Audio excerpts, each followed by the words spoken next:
to the podium, so I'm sure she's going to explain. Yes, I was going to ask her to answer a couple of questions we had last meeting before we move on for any passage. There was a request as to whether or not minutes can be amended by City Council. The answer to the question is yes, minutes can be amended. However, I say that with a couple of caveats. The first is that when a committee reports to City Council, that is a report. That is not by definition the minutes from the committee meeting. Committee meeting minutes must be approved by the committee from which they come from before they are officially minutes. So for instance, if you have a committee meeting on a Monday, you have City Council on Tuesday, that committee can report to City Council, but those minutes will not officially be approved until the next committee meeting, at which point the committee members have the opportunity to object or change anything in the minutes that they see necessary. Once the committee has approved the minutes, if council needs to or feels that there is something objectionable, some other member of council, they may bring it before City Council to amend the minutes. Please keep in mind two things. No one has ownership of the minutes. They do not belong to any committee head or any council member. They are a report of the events that took place at a committee or a council meeting, and their entire purpose is to attempt to accurately report the events that took place.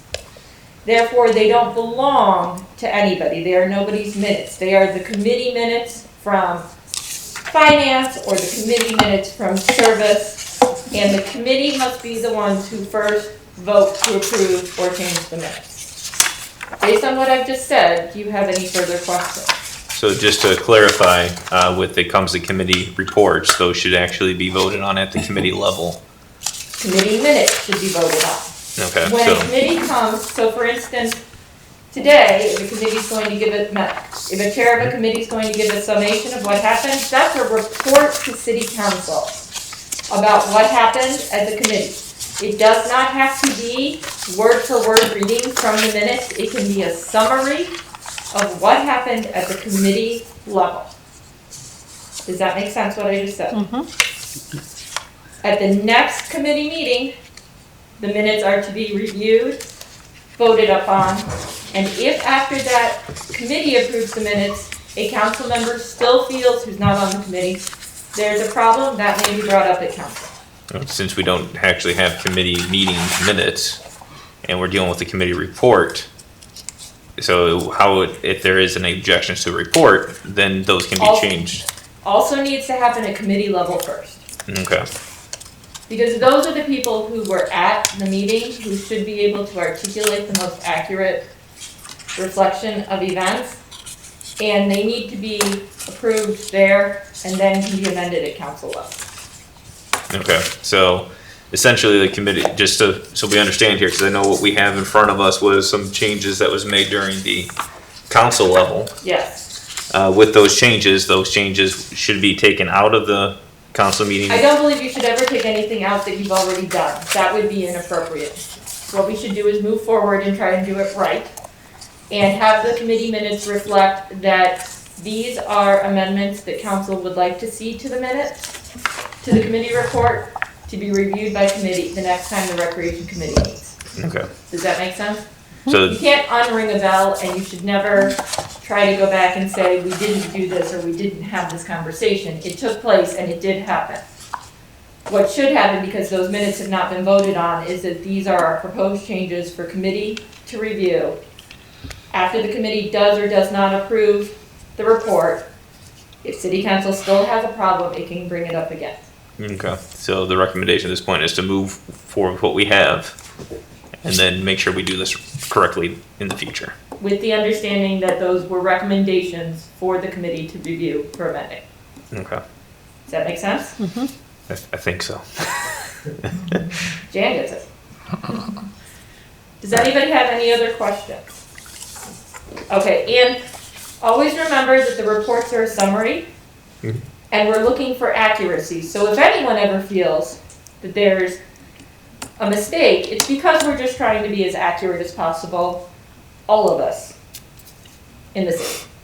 Okay, so as a committee member, if we have an issue with, say the way we're characterized or something we said is maybe potentially misconstrued in a committee report, we should bring that up at the next committee Yes, meeting. you should, Okay, absolutely, all right.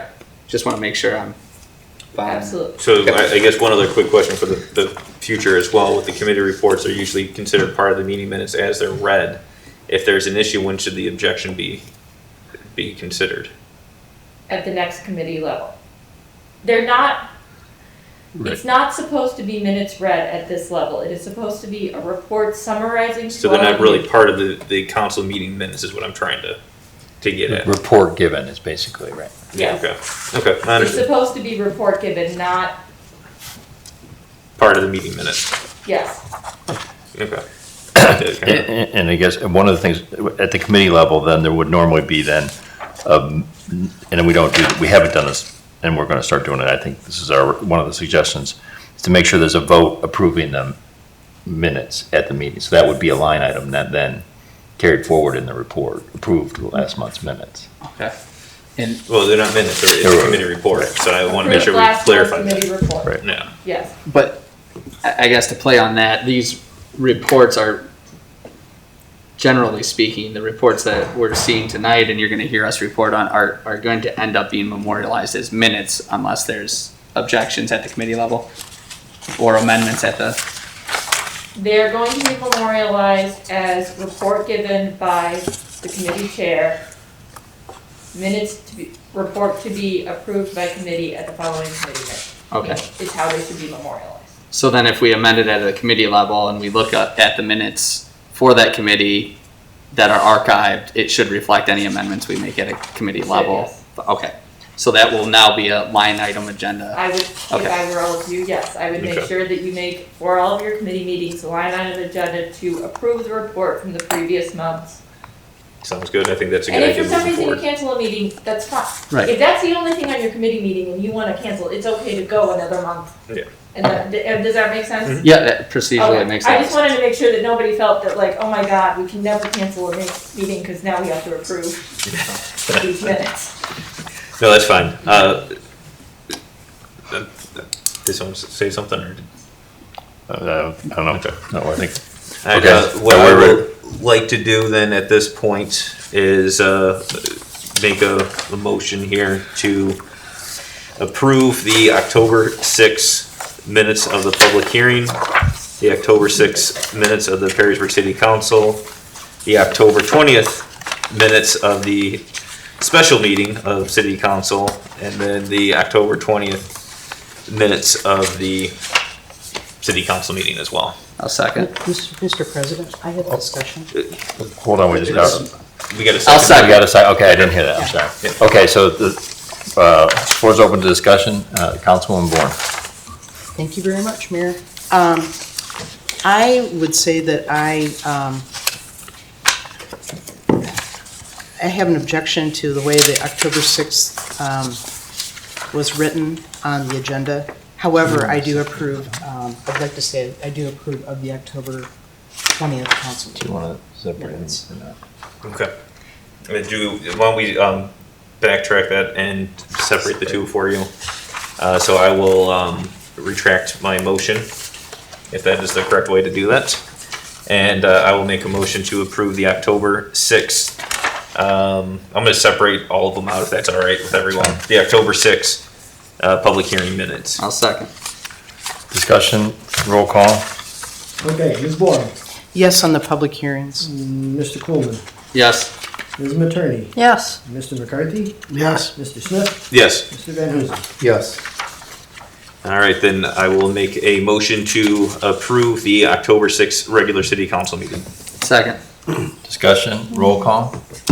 Okay, Ms. Bourne, No. Mr. Coolman, Yes. Ms. Materney, Yes. Mr. McCarthy, Yes. Mr. Smith, Yes. Mr. Van Huzen. Yes. All right, with that being said, I will make a motion to approve, I'm gonna do the 20th altogether if there's no objections. I will make a motion to approve the October 20th special meeting as well as the regular city council minutes. Second. Discussion, roll call. Okay, once again, Ms. Bourne, Yes. Mr. Coolman, Yes. Ms. Materney, Yes. Mr. McCarthy, Abstain. and Mr. Smith, Yes. Mr. Van Huzen. Yes. All right. No further items on the meeting minutes. Good progress. Two things, James Norsmeyer, see, we have special reports, and we have a representative from OI's here. I'm sorry if I mispronounced your name. It's been mispronounced a number of times. Yeah, I apologize. Good evening, Mayor, Council President Smith. I'm Jim Nordmeyer. I'm Vice President of Sustainability at OI Glass. And I think I'm here today to talk about what's going on at OI for America's Recycle Day, as well as what we see happening in other communities around the country. So for America's Recycle Day, of course, OI is connected with the local chapter of Keep America Beautiful. And so our employees are using their volunteer portal to participate in America Recycles Day, which is November 15th, with the KAB here and Keep Toledo, Lucas County, and of course expand the Wood County Beautiful. In addition to that, on campus, we are opening our campus to glass container collection. And we're going to open it to both Wood County and Lucas County, and to all the municipalities in those counties. We'll have a large roll-off dumpster in our parking lot with appropriate signage, encouraging people to recycle glass containers at our campus. Not just for that day, for that time into the future, until we decide to stop. And we have no reason to stop. So that's what we're doing. Other communities around the country are doing similar things. Virginia, the state of Virginia, is probably the model. They are using, where many municipalities have dropped glass in their curbside collection, they put these pop-up collection centers. These pop-up collection centers were one-time events that turn into everyday collection centers. In Alexandria, Fairfax County, Arlington County, Lucerne County, Albemarle County, which is Charlottesville, is doing something very similar. James City County, in the southern part of the state, also doing these collection centers. What we're doing on our campus is modeling what they're doing, quite frankly. We see it happening in Pittsburgh. We see it happening in Scranton, Pennsylvania. So, any political statements there? But happening in that particular part of Pennsylvania too. So there's a groundswell of movement across the country on coming up with alternate collection systems. And of course, we're always open to discussing here with the city of Perrysburg to do something here of similar nature. Our campus will be a collection site. If you want to collect it and bring it to our campus for then shipment to actually Rumpke Recycling in Dayton, we're more than happy to do that. I guess a quick follow-up on that is, if anybody wanted to participate in the drop-off, should they be separating the different colors of glass? Can you give us some details on that? There are limitations on the types of glass, but separation by color is not required. Okay. So any food or beverage container glass is acceptable. So beer, wine, spirits, spaghetti sauce, hot sauce, all those things. You can bring them, preferably they're clean, but they don't have to be clean. Okay. Labels can be on, closures can be on, corks can be in bottles, doesn't matter. During the processing in Rumpke and Dayton, Ohio, all that will be removed. And once it's color separated, they actually have optical sorters who do the separation. It'll be shipped to our plant in Zanesville, Ohio, or our plant in LaPel, Indiana, Okay. to be turned into new glass containers. Sounds great. Any other questions? Well, thank you very much. We appreciate you coming today, and we appreciate all you do for the community, and this is a nice opportunity, so we'll make sure that we publicize it and make sure people are very conscientious to recycle their glass. Thanks. Yes, thank you, Mayor. And of course, our PR person is in contact with various publications, so we'd love to fill that bin in a day, so. Thank you. Thanks. Thank you for coming out.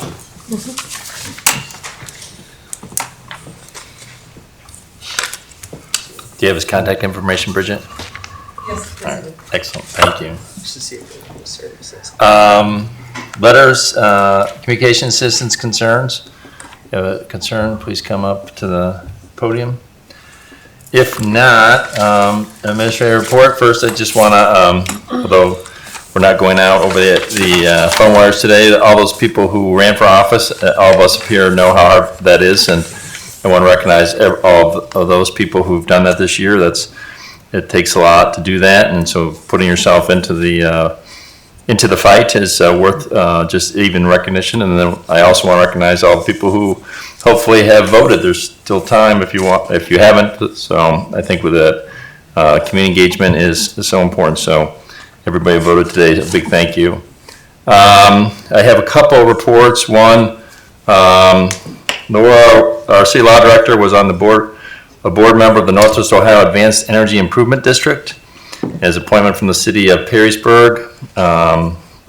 So I would like to recommend that our new law director fill that position, and we will need a vote of the council. We'll need a motion from council, and then hopefully to have her appointed to the board. So I make that recommendation.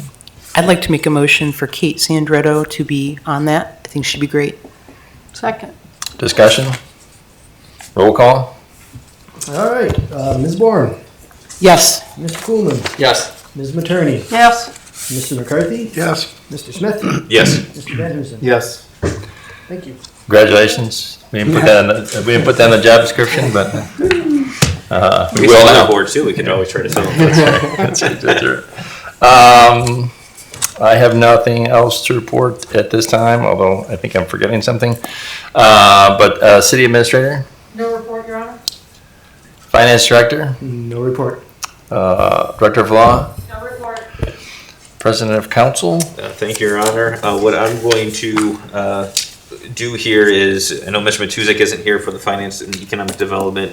He asked me to start the first reading of the President Council report in lieu of his absence. So I would like to introduce ordinance 22-2020 and move the rules to be suspended to allow first reading by number and title only. Second? Discussion, roll call. Okay, Ms. Bourne, Yes. Mr. Coolman, Yes. Ms. Materney, Yes. Mr. McCarthy, Yes. Mr. Smith, Yes. Mr. Van Huzen. Yes. Okay, ordinance number 22, 2020, making appropriations for current expenses and other expenditures of the city of Perrysburg, Wood County, Ohio for the fiscal year ending December 31, 2021, and declaring an emergency. All right, and one other thing that I would like to point out, I don't know if, and Finance Director might be able to answer this question, is I know that the Bureau of Worker Comp has the dividends coming to the city, and from what I saw on the site, it was about $844,000 that's being returned to the city. Is that correct, or am I mistaken in what I saw in there? I have not received anything official from anybody at this point. I don't know where I saw the governor make a comment the other day that he would like to rebate workers' comp amounts. Now, I would have to say that $800,000 would be significantly more than we pay in a given year, so that would surprise me, but.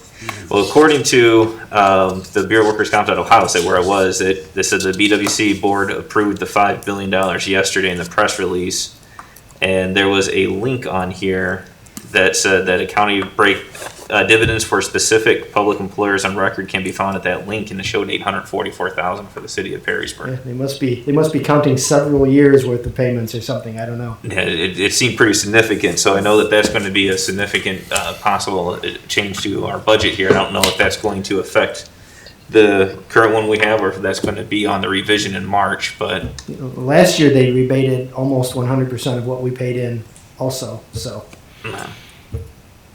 yeah, so it's be curious to find out exactly what that's going to be and how that's going to impact this potential budget moving forward, especially with. I know one of the things, and I'll just remind council of this as well for those who are new up here, but for the last couple of years, we have taken the $10,000 that's in the city council fund and giving that to the Perrysburg Heights Center for some of the educational programs that are utilized by our residents. One of the things that I'm hoping we might be able to do as well is find some ways to cut that out within the budget overall, instead of having council have to give 100% of the discretionary funds for that too moving forward. So just something that you want to think of. But I think that would be important for us to find some other ways to make sure that stays in the budget permanently versus having to make that vote to transfer that out. It's a good point, because actually that request has been made by the Heights community. Yeah. So I know we have the revised one, we have this 844 coming in, that $10,000 is something I think we can carve out somewhere else at some point, but I wanted to bring that to everyone's attention because I do think we should still be supporting that.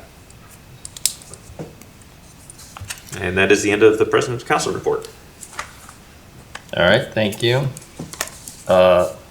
Service Committee? We did meet on the 28th. The meeting was called to order by Chairperson Jam Attorney. The committee members present were Corey Coleman, Jam Attorney Jonathan Smith, also Kate Sandretto. The first thing that was discussed was the awarding of a resurfacing design contract. There was numerous requests, submission, I don't know, lack of a better word.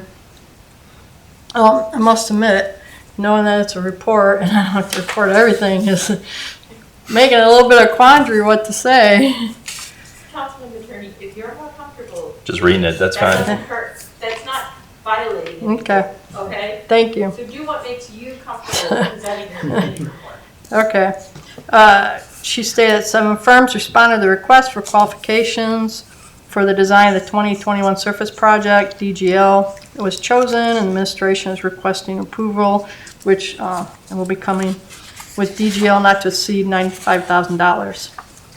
Mr. Smith said in the future he'd like to see the scores and rankings of all the firms, and he would like somebody to explain the decision process.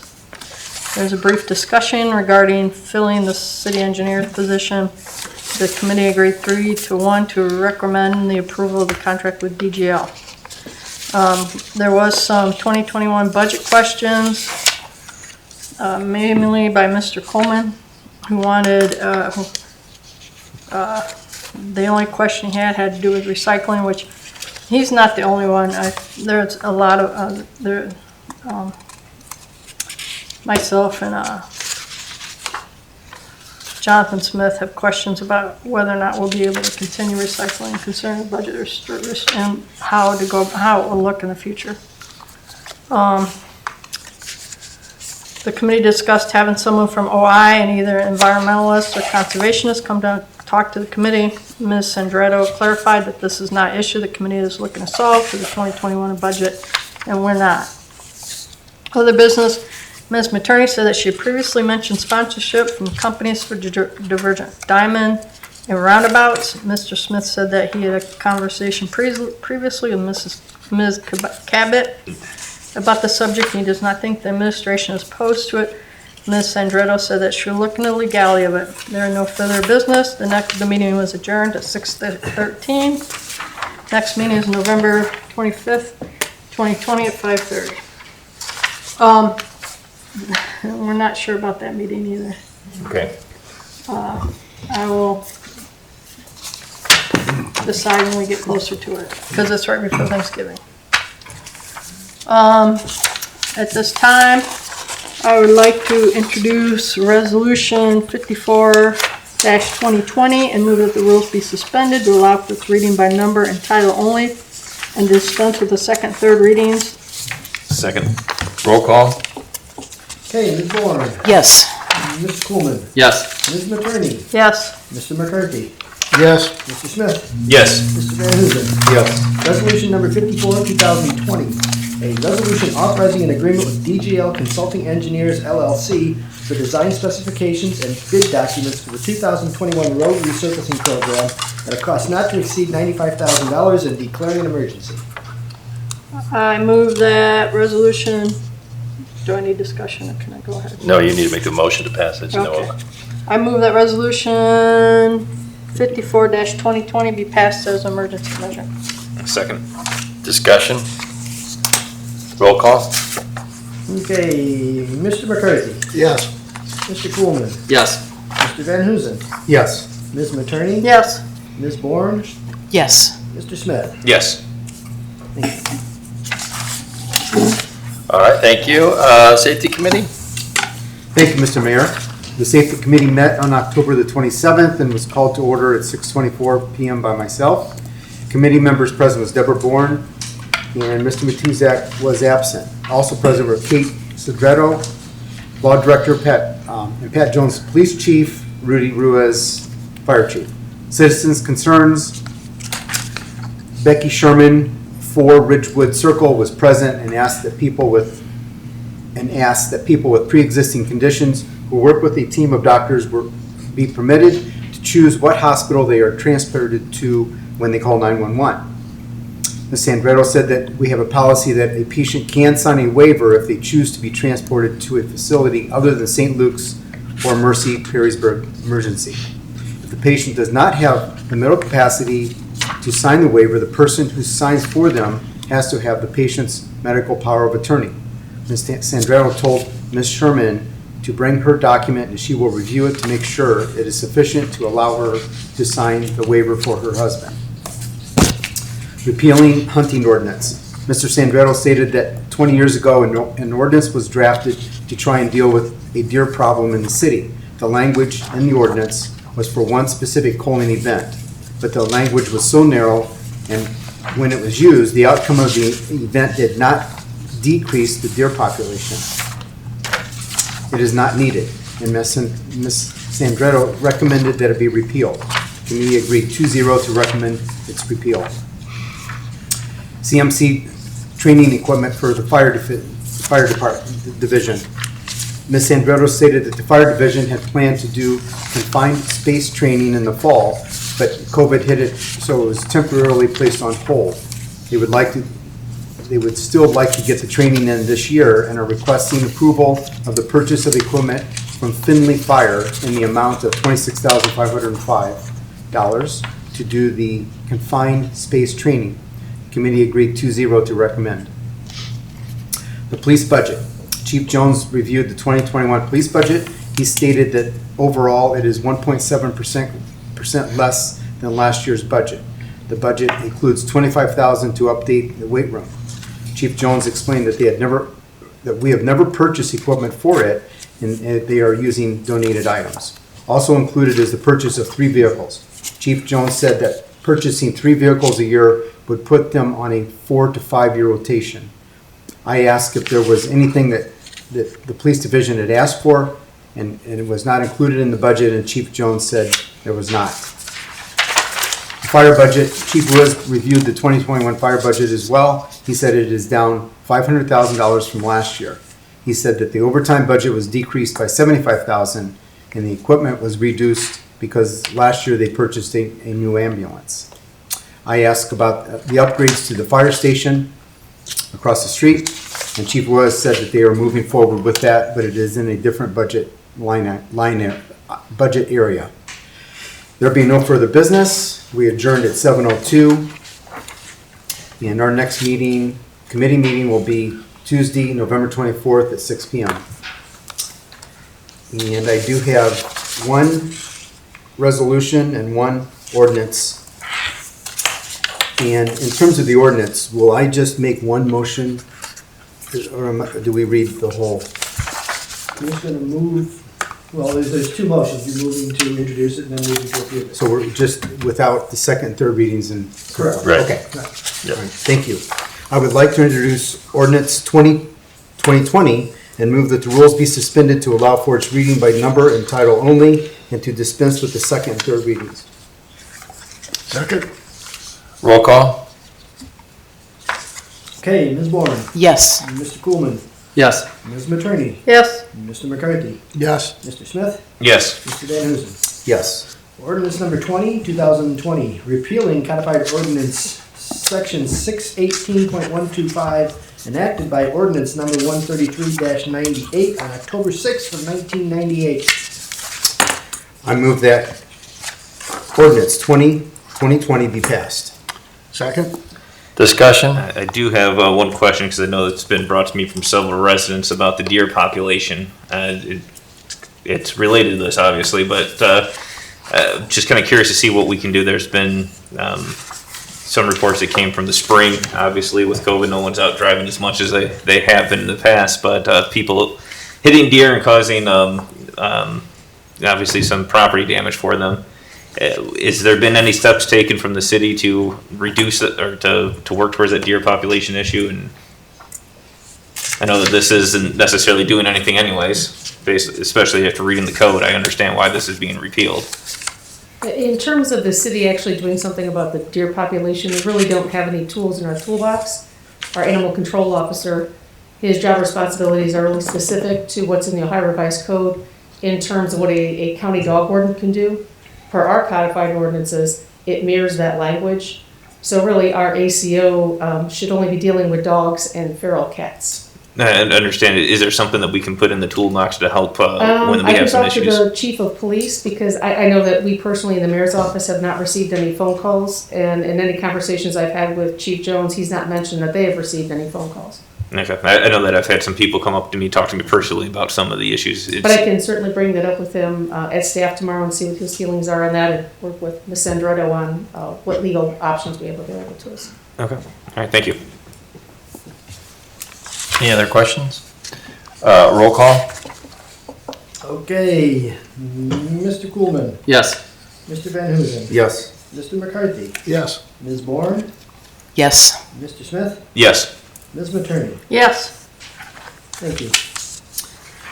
I would like to introduce Resolution 55, 2020, and move that the rules be suspended to allow for its reading by number and title only, and to dispense with the second and third readings. Second? Roll call? Okay, Ms. Bourne, Yes. Mr. Coolman, Yes. Ms. Materney, Yes. Mr. McCarthy, Yes. Mr. Smith, Yes. Mr. Van Huzen. Yes. Thank you. Resolution number 55, 2020, a resolution authorizing a purchase agreement with Finley Fire Equipment not to exceed $26,505 for the purchase of equipment necessary for confined space training for the Perrysburg Fire Department and declaring an emergency. I move that Resolution 55, 2020 be passed as an emergency measure. Second? Discussion? Roll call? All right, Mr. McCarthy, Yes. Mr. Van Huzen, Yes. Mr. Coolman, Yes. Mr. Smith, Yes. Ms. Bourne, Yes. Ms. Materney. Yes. Thank you. That concludes my report. Thank you very much. Recreation Committee? Thank you, Mr. Mayor. I have no report. The next meeting is going to be November 10th at 6:30 PM. And I will add to that, I attended the PrAC meeting last night via Zoom. And one of the things that was brought up by the PrAC group is they had asked about a crosswalk between Rotary and Rivercrest Park, which is really kind of a good idea, if we could think about that. And that's all I have. Thank you. Planning and zoning?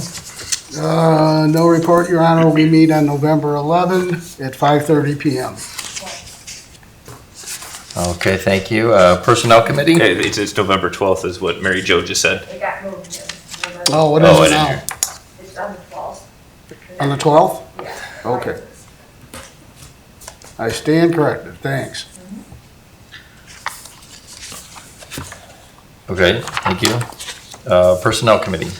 Okay, we had a meeting on October 27th. I was there. Also present was Tim McCarthy, Kate Sandretto, Kelly Chalfant, and Matt Choma. Yes. And he's the Deputy Director of Public Utilities. We had a discussion regarding proposed code of conduct for elected and appointed officials. We reviewed the first draft. We made some suggestions. Ms. Sandretto is going to get back with us with some recommendations. I believe she sent an email out today to that committee outlining some of those amendments. Reviewed proposed changes to the city engineer's job description and salary range. As you may know, we had interviews for the city engineer. The administration decided not to move forward with a candidate. Wanted to reevaluate the salary level. and they are asking that we approve an increase in that level. We had some concerns on increasing it to it potentially being higher, one of the highest paid jobs in the city, without having the wage study that we have been waiting for, I believe, 2 years at this point. So we are, that will be an agenda item next time, as well as we wait some information from the city administration on that. Review proposed repeals and updates for section 266 of the administrative code. We tabled that item because we were running short on time. The 2021 budget, the committee reviewed the human resources budget for 2021, excuse me. Ms. Chalfant addressed the line items with significant changes from this year. There was no further business. The meeting adjourned was adjourned at 6:19. Next meeting will be Tuesday, November 24th at 5 p.m. I have no legislation, and that concludes my report. Thank you. Public utilities? Thank you, Your Honor. I do have a report to read through here today. We did have a meeting on October 28th at 6:30 p.m. Chairman Jonathan Smith, committee members present were Jan Materney, Jonathan Smith and Barry Van Hoosen. Also present were Kate Sandretto, Law Director, and Alice Gatsey, Director of Public Utilities. First item on the agenda was the sewer credit for 215th West 6th Street. Ms. Gatsey requested an approval of a sewer credit in the amount of $1,240.33 for 215 West 6th Street. She stated that an outdoor spigot was left on and the water did not enter the sanitary sewer. The committee agreed 3-0 to recommend approval of the credit. So at this time, I would like to make a motion to approve the sewer credit for 215 West 6th Street in the amount of $1,240.33. Second. Discussion? Roll call? Okay, Ms. Bourne, Yes. Mr. Coolman, Yes. Ms. Materney, Yes. Mr. McCarthy, Yes. Mr. Smith, Yes. Mr. Van Huzen. Yes.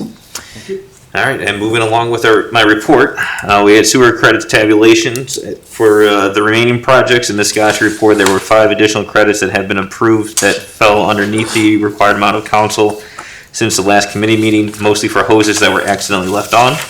She said that the year-to-date total of credits granted is $6,499.79.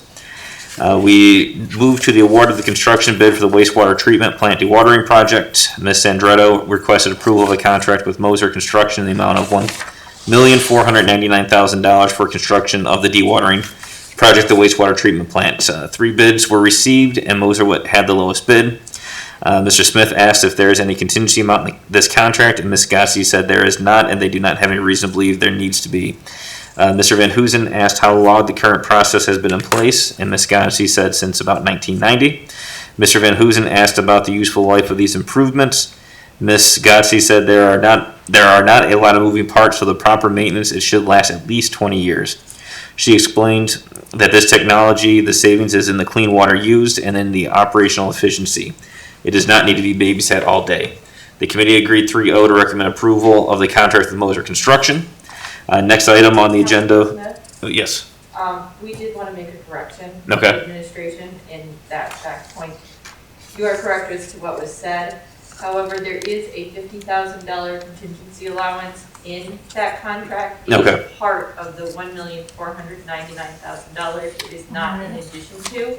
And that contingency is for us, the city, if we feel that there needs to be additional money spent. Perfect. Not for the contractor to feel that they need additional money spent. So we just wanted to make sure we made that correction. We apologize for that mistake. No, that's all right. Thank you. Thank you for the clarification. Next item on the agenda was the award of the design contract for Maple Street sanitary sewer overflow.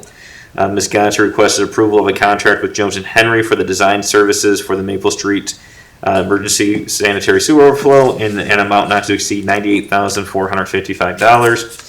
5 firms responded to the request for quotes, and Jones and Henry was chosen based on the rankings. This will cover the preliminary engineering, detailed design engineering through bidding and contract award, and construction engineering. Geotech service will be separate because we need to get some of the design work done before geotech work can be done. The project will include replacement of 600 feet of sanitary sewer, construction of 1,200 feet of 18-inch force main, and rehab of approximately 4,100 feet of 15-inch sewer along Grassy Creek, along with the 5, I can't remember what MGD means, portable pump and trailer. The committee agreed 3-0 to recommend approval of the contract legislation to amend delinquent payment penalties and processing.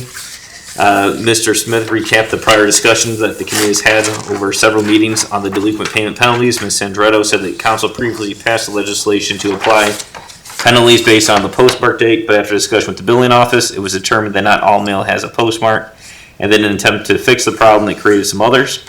Ms. Sandretto said that the proposed language states that late fees will not be applied until the morning of the 19th regardless of postmark, and the customer may request to have one late fee waived per calendar year. Mr. Smith said that language is actually more in line with past practice, and the committee agreed 3-0 to recommend approval of the ordinance. Next item was reviewing section 1060.06B, Rule 65 regarding non-sufficient fund fee. Ms. Gotzi stated the code provided for a non-sufficient fund fee for $20 for inside customers and $30 for outside customers. She stated the $20 did not cover the city's fee from the bank, and she said that she would prefer removing the rule and relying on the Director of Finance to take charges from the bank. Ms. Sandretto said that this does not need to be codified. It can be an administrative policy, so she would recommend repealing this language. She said there's too much in the code, and the goal is to eliminate things that should not be codified. Mr. Smith said that his concern is that if an administrative policy, it could be revoked or changed at any time. Mr. Smith also said that he does not think that the fee should be different for customers outside the city. Ms. Sandretto said that she will prepare 2 pieces of legislation, one to repeal and one with language following the banking fees. In other business, Ms. Gotzi distributed a handout for the committee to look at regarding the summary design for the Fort Meigs Road ditch. Ms. Gotzi said the cost estimate is $350,000, and if approved, it would be included in the budget amended next year. She said that the proposal would also allow the sidewalk to stay. The committee discussed some of the specifics of the summary and discussed whether a multi-use path would fit instead of a sidewalk. Mr. Smith said that he would like an electronic copy of the report that could be emailed to the neighbors in the area. There was discussion regarding the homeowners grant. Currently, the grant covers up to 2/3 of the cost of the construction, up to a maximum, up to a $6,000 amount, so it maxes out at $9,000 project. Ms. Gopsey said that could be increased to 80% of the cost, up to $8,000, which would max out at $10,000 project, or 80% up to $11,200, which would make the maximum project cost $14,000. Mr. Smith said that he's hoping to increase participation, would like to take this to the City Council in December. Ms. Gopsey said that there is $200,000 in the budget for the grant program. There be no further business. The meeting adjourned at 7:36 p.m. and our next scheduled meeting is tentatively set for November 25th at 6:30, depending on items for the agenda. With that being said, I do have an ordinance and 2 resolutions, and I'll read them all each individually. Mr. Smith? Yes. Could you possibly split them up, please? That's exactly what I'm planning to do. I would like to introduce ordinance 21-2020 and move that the rules be suspended to allow for its reading by number and title only and dispense with the second and third reading. A second. Roll call?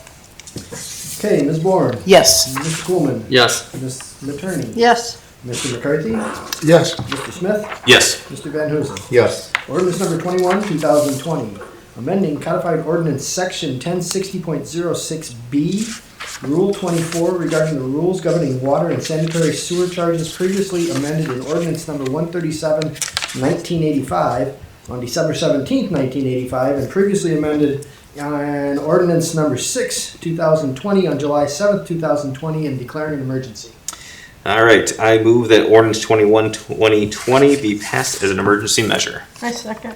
Discussion? Quick question, Jonathan, can you give us a sense as to why the postmark date system did not work? I know the minutes recite not all mail has a postmark. If it doesn't have a postmark, then it would seem, okay, you can't count it unless it's the day it came in. So there was a lot of other things that we ended up finding, and I'm sure Ms. Andretto can fill in, but I'll kind of give my explanation first. Okay. Is we first had the issue because there was a lot of bills that were coming in late due to the issues that people are experiencing with the post office, as well as we've had several complaints of people sending checks in and then not arriving for 30 to 60 days after the fact. What we ended up finding out after we passed this is that the current practice of the billing department has been this way for probably 30 or some years, at least decades, is that what we're passing today is what they were already practicing. So they were waiting a few days till they were adding late fees and then they were waiving them for individuals if they hadn't had a late fee in, a 1-year period. What ended up happening is once this was passed, it was realized that the code as it was written wasn't being followed to the T. So this was actually going to be creating more late fees instead of reducing it, because previously the late fees weren't being added till about 3 or 4 days after the due date. With the new practice, it was going to be added exactly on the 15th, and then it would have to come off, and if they didn't have a postmark, they weren't able to waive the fee. If that makes sense, but maybe our law director can kind of explain a little better, attorney to attorney. I understand what you say, and Yeah. I think those are good changes to make, but I still don't understand why it's more, it's a little bit more burden for the folks to, review the envelopes that came in today and said, oh, this one is postmarked by the 15th. I'm just concerned, I want to make sure we're not, a lot of citizens are being inconvenienced by these mail system irregularities. And if someone asks me about it, I want to be able to tell them, look, it's not just we're trying to take some of the burden off our city employees. And I agree with you 100%, and that was one of the things that we actually discussed. What the problem that they found in the billing department is that there was a lot of mail that was coming in that wasn't even postmarked. There's still an issue that's sitting out there from a direct bill bank. I won't name the bank that's having this issue, where the check still hasn't arrived, and I don't know if it's arrived yet or not. No, it has not. And it's been 90 days since that was sent. And so it's still showing as a late fee on there until they actually receive it. But regardless of that, there's a lot of mail that was coming in without a postmark, and unless there is a postmark on there, they weren't able to waive the fees. And the way that they were doing it before is, again, they weren't adding the late fees until about 3 or 4 days after the due date. Now they're adding right on the 15th, and if that mail comes in late without a postmark, there's no recourse at that point. So there's mail coming through the system that doesn't have a There's postmark? quite a bit of mail that comes through the system without a postmark. Anything that is going through a third-party mailing provider that's doing bulk mailings on behalf of a business, those don't come through with postmarks. I'll be darned, okay. We did not realize that when Laura Elkard and myself were down there, going through the steps, and they say every day mail comes in without postmarks. I'll be darned. Just even a regular residence piece of mail. Okay, then I get that. It's very random and haphazard. I assumed it was like a drop-off thing, No. because we drop off our water payments a lot of months, and you just drop it off. But Yes, this is- and the incident that Mr. Councilman Smith is alluding to, a local bank who withdraws the money from a variety of account holders' accounts, writes us a check and mails it to our utilities department. That has still not arrived. Oh, boy, So all those people have had their account debited, but they're also getting late fees because we've never received the payment. I got you, okay. So there was a variety of issues going on that were unbeknownst to us, but the more we dived into it, the more we found out that we are, as Councilman Smith said, we're kind of going back and actually memorializing the way we were doing it before.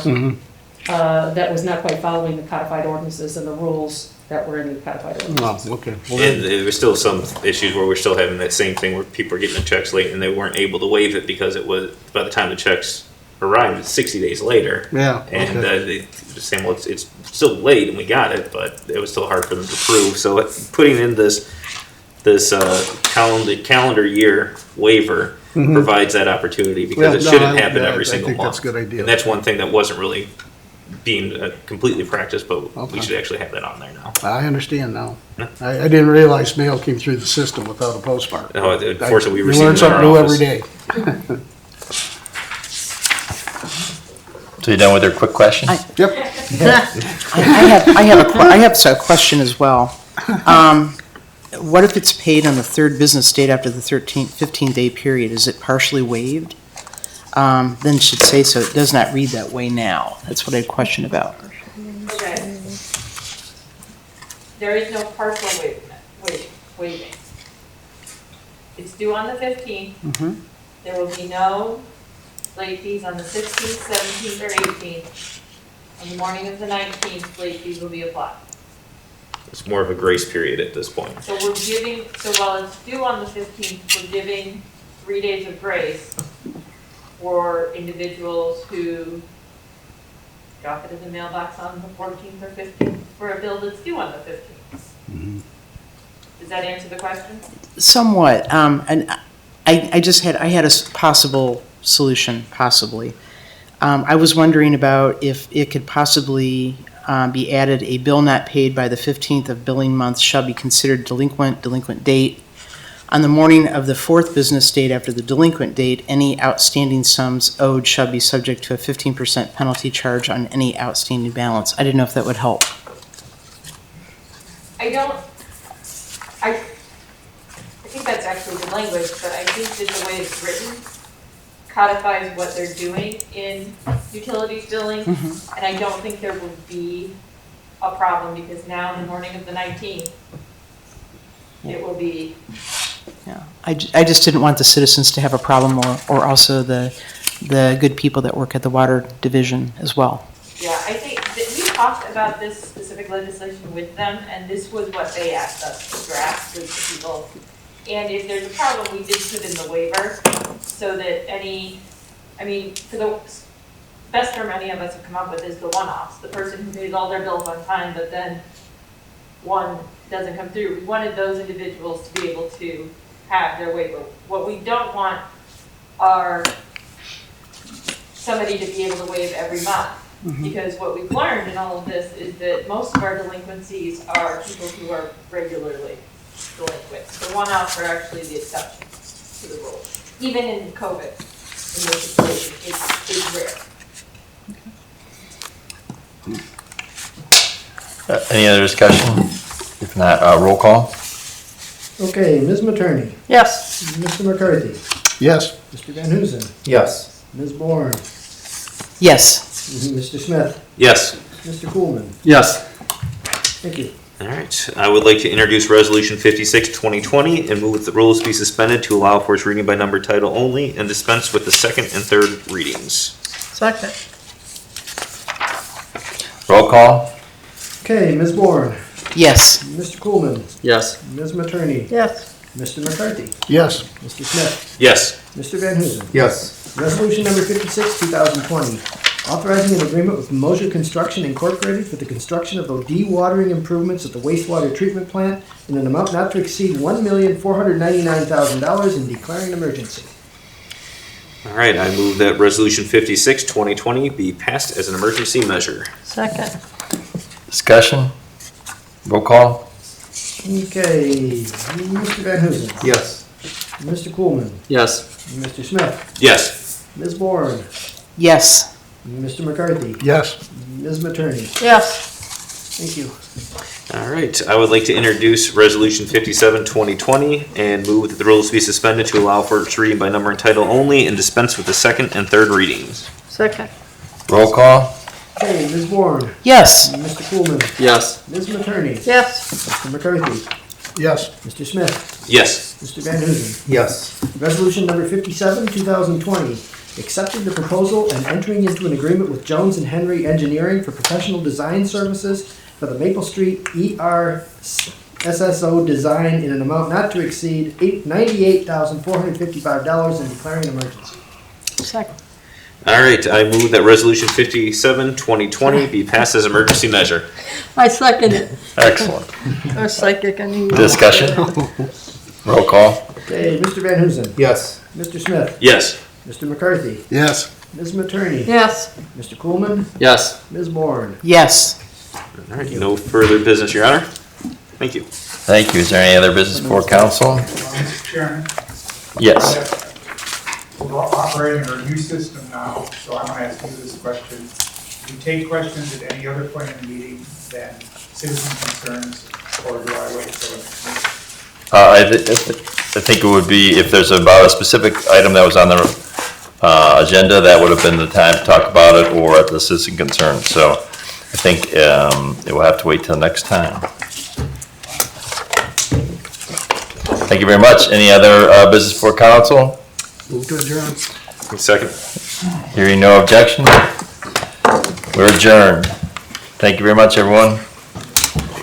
Don't stay up late watching returns.